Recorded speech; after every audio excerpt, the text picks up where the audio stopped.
Hey, so I'm doing a book review on a book that I just finished called Michael and Me by Shauna Mongetal.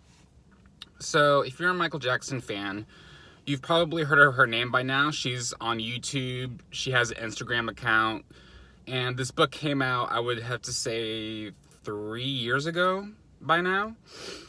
And I'm a huge Michael Jackson fan. I grew up listening to his music since I was a little kid. I remember vaguely, like, probably my earliest memories were in Atlanta, Georgia, where I was born.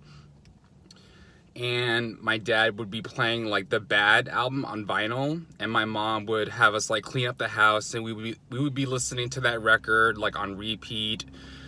And then we moved out here to the Pacific Northwest, and we would just play his CDs. And I remember when I discovered the Dangerous album, and that album came out, I would say, a couple years before those Chandler allegations hit. So it kind of, history-wise, it's been kind of smudged, and it's not as popular as probably, I would say, Thriller or Bad or his earlier works, even Off the Wall. So it was like discovering the album for the first time, even though it was already like a 10-year-old album when it came out.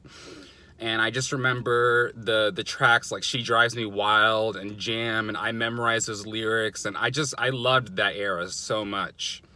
But now it's kind of trendy, it's kind of fashionable now, because the 90s are trendy and fashionable now. And I've read countless books. I even read Michael Jackson's autobiography that was originally published in 1988, and then they did like another, I guess, they brought it back after he passed, and they printed more copies of it. But I also read biographies about him from a lot of people that knew him, that I wouldn't say work for him, but like there was this one guy, and I don't know his name, I can't remember it right now. But he is a credible source, and he's written biographies for Madonna, and he, I guess, is in the journalist industry, and so he knew Michael since, I guess, they were kids, and they basically grew up together. So there's a lot of different types of books about Michael Jackson, for sure. There's even a book about all of the songs that he recorded and how they were recorded, and I love that book too. I can't remember the author's name, but there's just tons of books and tons of essays and a lot of things about him out there. Now, this book, Michael and Me by Shauna Mongetal, it definitely stands out from what's already out there. A lot of those books that I mentioned, they talk about his career, but they don't really talk about his love life or more personal things. They talk more about, like I said, his career and certain financial decisions he made and business decisions he made, like the Beatles catalog and leaving his brothers after the Victory Tour, and his relationships with Quincy Jones. But you don't really hear a lot about, I guess, his love life and just how he was a normal guy, and how he, flirted, and, he was a man. That's for sure. And you don't really hear stories about that. You just hear a lot of speculations about his sexuality and those allegations, and was it real, wasn't real. And even since I was a little kid, actually, I remember the when his Neverland Ranch was invaded and he had to go on trial. I remember that whole era. I was a little kid. I was probably around 9 or 10 during that. And that was it.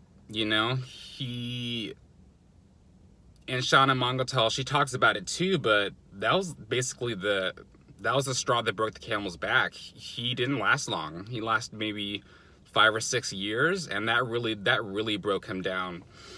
But anywho, I'm getting off, on tangents and whatnot. But yeah, I just finished the book, and it really stands out. It's really different from what's out there, because she didn't work for him directly. So she worked for Sandy Gallin, who was Michael Jackson's lawyer during the 1990s. So she was the receptionist, and She would see Michael all the time because they had meetings there for the Dangerous album and the History album and also his world tours. And he would call her because she would have to direct the celebrities to, you know, Sandy Gallon. And so he would call her and they got to know each other and he would flirt with her. And he initially had her on the set for Is This Scary, which was a short for The Addams Family or something like that, the Addams Family sequel. And during that time that they were filming, she got involved in that. The Chandler allegations broke out, and this is August of 1993. So I was a newborn at that time. Fun fact. And so they couldn't finish that. And then that's when all the drugs and all the craziness, and she goes into detail in that book. I don't want to spoil anything. So I'll just keep, you know, facts and informations about the book to a minimum. But she was invited back again on set for Ghosts, which is basically, it's the same thing. They rebuilt the set, and it was like a scary 40-minute film. And I remember when I saw that when I was little. And so he said that all the little kids from the first film for the Addams Family, the first video short, they had all grown up. And so she was the only one that, you know, he invited back. And it was really cool that she talked about his process, you know, how he just would just turn on the magic when he started dancing, and just his enormous talent and ambition and work ethic. So she did a lot of praising of him and his gifts and his professionalism and just what he really did for the industry, you know. But then she talks about a lot of other things too, okay? You know, I don't want to like I mean, I'm not monetized or whatnot, but I don't want to, you know, I don't want to get a little too risque on here. So, yeah. And I believe her. That's before I forget that point. I believe everything she said in that book. Yeah, because she's not just some thought, you know, like she worked with Sandy Gallon, she worked with Michael, she worked with Shamar Moore. These are all, you know, these are all credible people in the entertainment industry. She still lives in LA. So who else has she worked with? David Copperfield, Rodney Jerkins, who produced the Invincible Project. I remember when that came out too.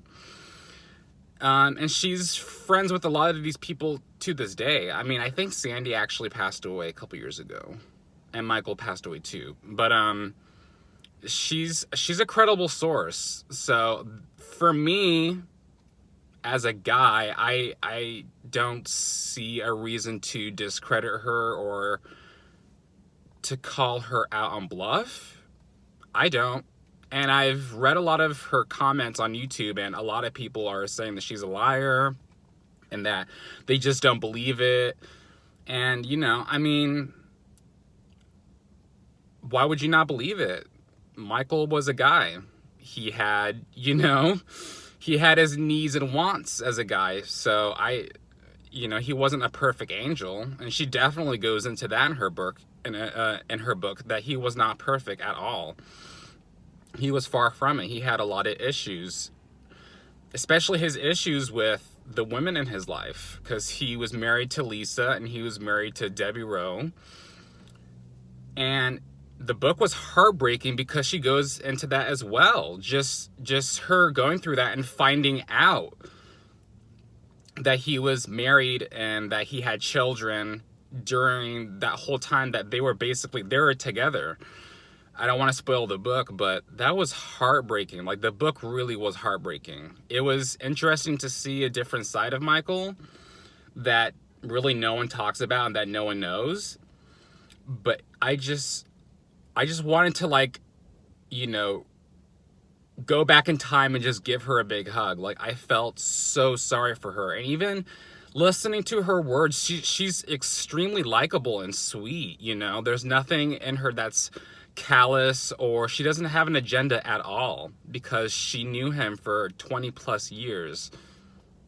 Yeah, she even met him at the Bad Tour, I think, in Madison Square Garden. So she knew him for a long time. I don't think he even remembered meeting her, because it was after, I guess, she was invited to the party or whatever. It's in the beginning of the book, so I don't want to spoil anything once again. I know I keep repeating that, but I really don't. It's a fascinating read. I would, if you're a Michael Jackson fan, I definitely would consider getting this book, copying this book for sure.